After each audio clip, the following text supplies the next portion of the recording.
Selamünaleyküm əziz yurttaşlar, kadrlı abunəçilər. Bilesler Bağat Tumanı Aşkabat mahallesinde son yıllarda şimdi ebit vakti toyumuz öteden oldu. Ebit vaktiyle saat 3 oldu, toyumuz yekillendi. Ebitte.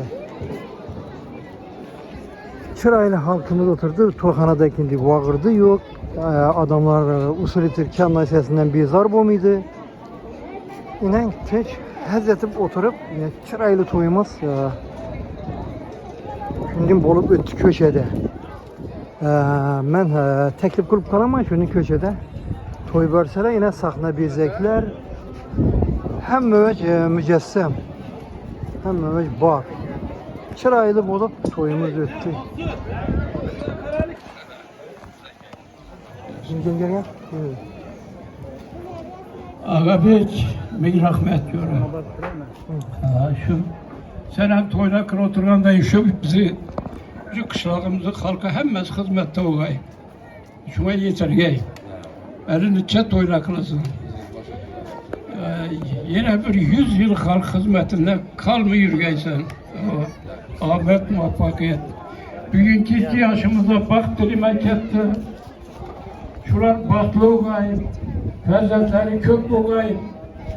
Şu yere şükürler bir oğlu oldu ya kız oldu da geri oturuş Kudayım nasip edeyim. Şu tacıyıklar ve sapakemle evlatları hemmesi şu sağ selamet oluş toyda bizler hemmemiz karındaşlar birlikte şu hizmette bulgayımız. Ağabey hem muhakkı bizleri hizmetimizde deyince doğru düşünürler yaşullah hizmetinde. Bola vergey şu hemmeni şimdi yakşını yetişsin bismillahirrahmanirrahim. Yaxşı ilah amin. Allah Teala egen kutlu mübarek kılğa iş toylarına, izleri toylara, yine bahtlı günlere ulaşıp yeteverge yine ustazımız aytkanını. Budayım şu yaşlarımız koşa karırıp, yıldızına yaraşıp etke.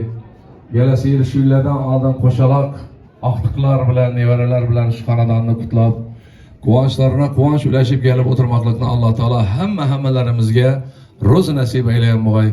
Hemmenizin kanadanınıza fakat yine yaxşı günler, toy, tamaşa köp olsun. Tapkan tutkallarınız fakat yine yaxşı günlerinize buyursun. Şu ustazımız bilen bizler hemeyşe şu bir yanınızda durup kuvançlarınıza şerik olup duravergimiz inşallah. Amin. Allahu Ekber. Hoş gelipsizler, sağ olasınlar.